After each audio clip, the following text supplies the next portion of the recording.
ஓம் நமோ குருதேவாய சச்சிதானந்தரூபிணே நிஷ்பிரபஞ்சாய சாந்தாய ஸ்ரீராமகிருஷ்ணாய தே நமக.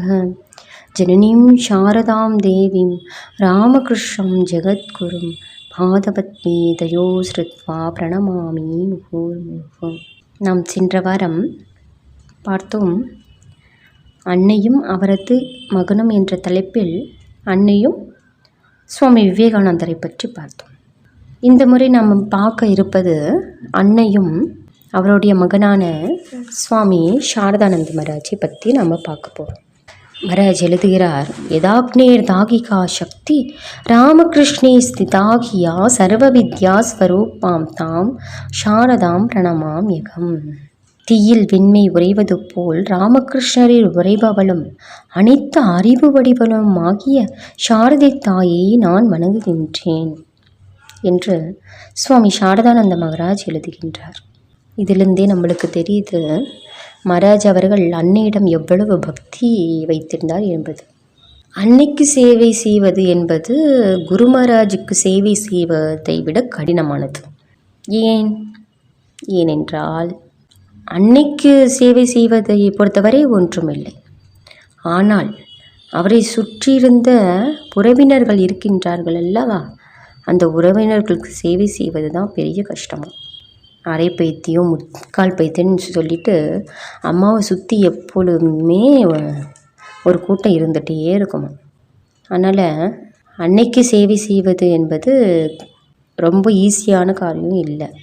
அன்னை தன்னுடைய சேவைக்கு 2 பேரை தேர்ந்தெடுத்தார். அதில் ஒன்று யோகானந்த மகாராஜ், இன்னொருத்தர் சாரதானந்த மகாராஜ். சாரதானந்த மகாராஜ் சேவை செய்கிற விதம் அம்மாவுக்கு ரொம்ப பிடிச்சிருந்தது. அம்மா அவருடைய சேவையை எப்பொழுதும் புகழ்ந்து பேசிகிட்டே இருப்பாங்க. அம்மாவோட தம்பிங்க 2 பேர் இருக்காங்க. அவங்க எப்போயும் சண்டை போட்டுகிட்டே இருப்பாங்க. இந்த சண்டை நாளுக்கு நாள் அதிகமாகவே அம்மா முடிவு பண்ணாங்க, இவங்க சொத்துக்களை பிரித்து கொடுத்துடலாம் அப்படின்னு சொல்லிட்டு. அதனால சொத்துக்களை பிரித்து கொடுக்கறதுக்காக சாரதானந்த மகாராஜை கல்கத்தாலேருந்து ஜெயராம்பாட்டிக்கு வர சொல்கிறார். மகாராஜும் அம்மாவோட ஆசீர்வாதமாக அந்த வேலையை ஏற்றுட்டார்.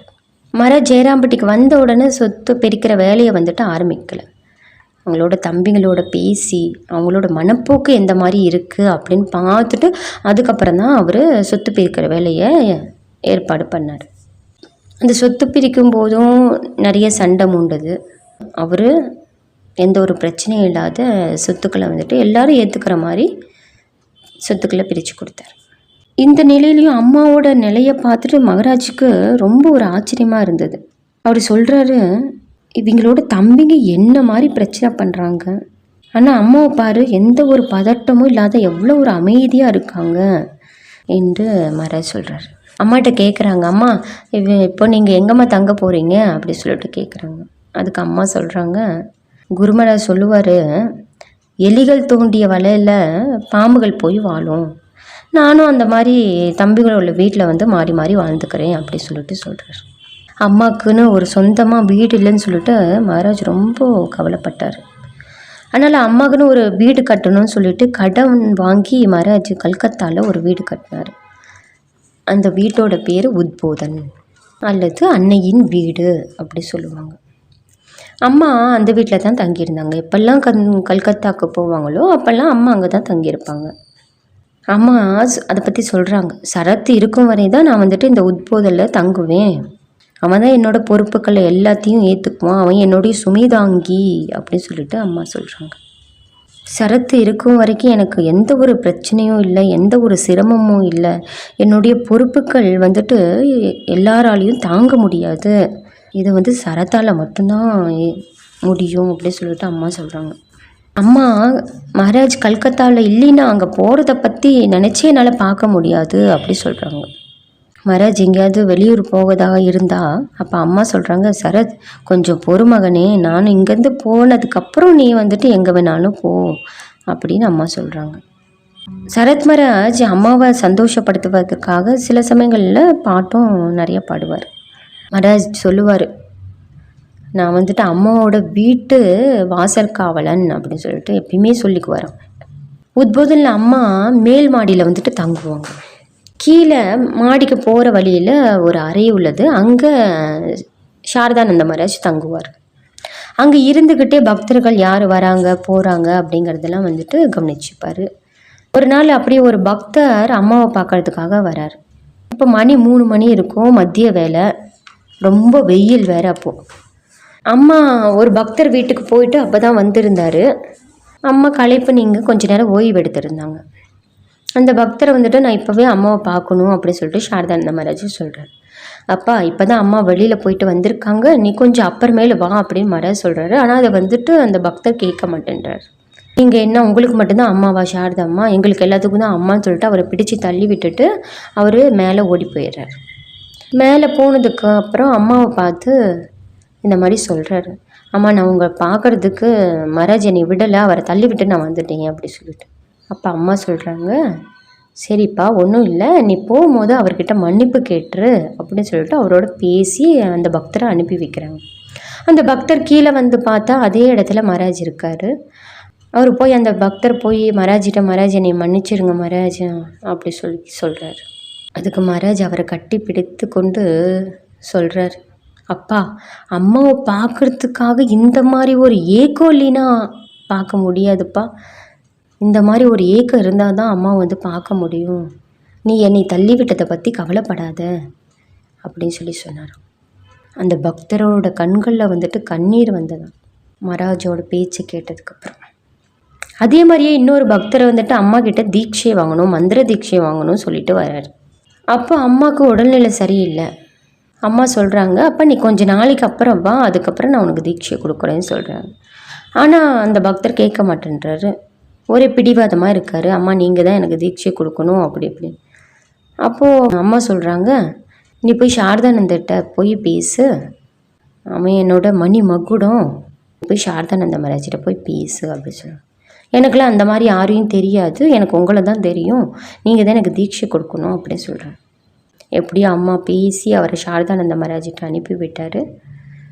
சாரதானந்த மகாராஜ் அவருக்கான தீட்சைக்கான தேதியை வந்து குறித்து இந்த டைமுக்கு வாங்க அப்படி சொல்லிட்டு அனுப்பி வைக்கிறார்.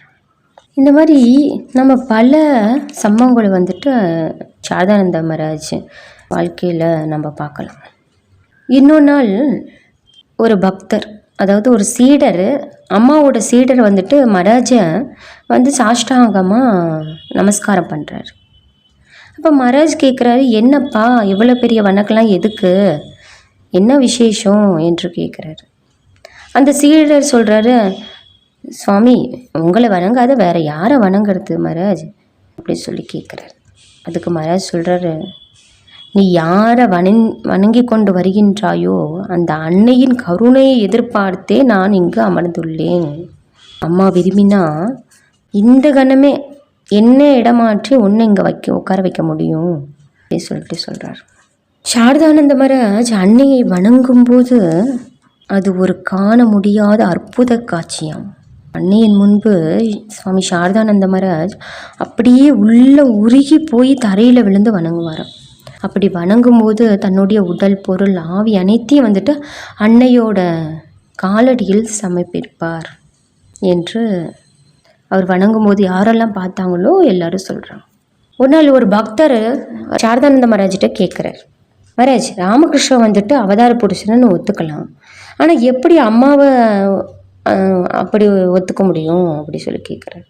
அதுக்கு மகாராஜ் சொல்கிறார், என்ன இறைவன் வந்து வரட்டி தட்டு பொழிவின் மகளை வந்து திருமணம் செஞ்சுக்கிட்டான்னு சொல்கிறியா நீ, பகவான் வந்துட்டு பகவதியை தான்ப்பா தன்னோட கூட்டிகிட்டு வருவார் அப்படி சொல்லி சொல்கிறார். சுவாமி சாரதானந்த மகாராஜ் 1909 ஸ்ரீ ராமகிருஷ்ண லீலா பிரசங்கம் என்ற வங்கமொழி புத்தகத்தை எழுதினார். அன்னையோட அனுமதியும் ஆசையும் பெற்று தான் அந்த புத்தகத்தை எழுதினார் மகாராஜ். அந்த நூலை எழுதுவதற்கு தேவைப்பட்ட எல்லா விவரங்களையும் வந்துட்டு அன்னையிடமே நேரடியாக அவர் பெற்றார். மகாராஜ் அந்த புத்தகத்தை கல்கத்தாவில் அம்மா இருக்கும்போது அதை வாசித்து காட்டுவார். அம்மா ஜெயராம்பாட்டியில் இருக்கும்போது யாரையாவது வாசிக்க சொல்லி அம்மா அந்த புத்தகத்தை கேட்பாங்க. அப்போ ஒரு நாள் சாரதாம்மா சொல்கிறாங்க, சரத்தின் புத்தகத்தில் எல்லாம் சரியாக எழுதப்பட்டுள்ளது அப்படின்னு சொன்னாங்களாம். மகாராஜ் சக்தி வழிபாடு என்ற இன்னொரு புத்தகத்தை எழுதினார். அவர் சொல்கிறாரு, நான் யாருடைய அருளால் வந்துட்டு எல்லா பெண்களிலும் ஆதி பராசக்தியை கண்டேன்னு அந்த அன்னைக்கு இந்த புத்தகத்தை நான் சமர்ப்பிக்கின்றேன் என்று எழுதினார். அன்னை ஒரு நாள் சொல்கிறாங்க, இந்த வாழ்க்கையில் வந்துட்டு நான் ரொம்ப களைத்து போய்விட்டேன், நான் இப்போ போக விரும்புகின்றேன், நான் போகும்போது என்னோட கைகளை வந்துட்டு சரத்தையும் ஏந்தி கொண்டு நான் போக போகிறேன் அப்படின்னு சொன்னாங்களாம். அப்போ இதை கேட்டதுக்கப்புறம் மகாராஜ் ஒரு குழந்தைய போல ரொம்ப அழுதாராம். அன்னையோட இறுதி நாட்களில் மகாராஜ் அம்மாக்கு நிறைய சிகிச்சைகள் பண்ணார்.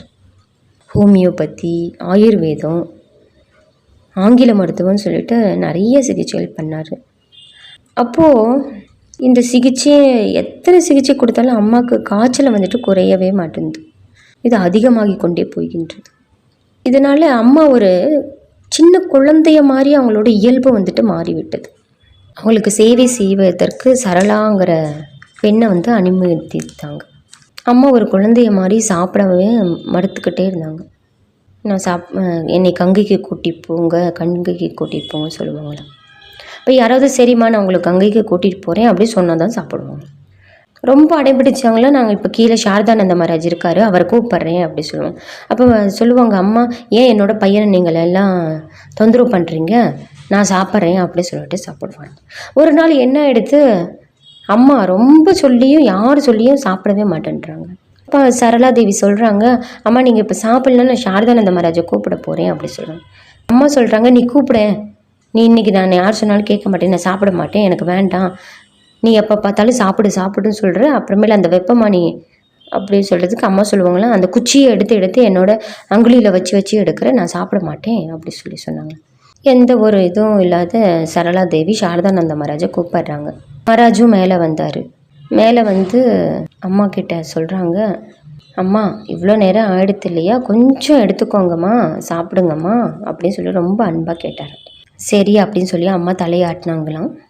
அப்போ மகாராஜ் சரளாதேவிகிட்ட சொல்கிறாங்க, நீ அம்மாவுக்கு சாப்பிட ஊட்டி விடு அப்படி சொல்லி. அப்போ அம்மா சொல்கிறாங்க, இல்லை அவள் எனக்கு ஊட்ட வேணாம், நீயே உன்னோட கையால் எனக்கு ஊட்டு அப்படி சொன்னாங்க. அப்போ மகாராஜும் அவரோட கையால் வந்துட்டு கொஞ்சம் கொஞ்சமாக பாலை ஊற்றினாங்க.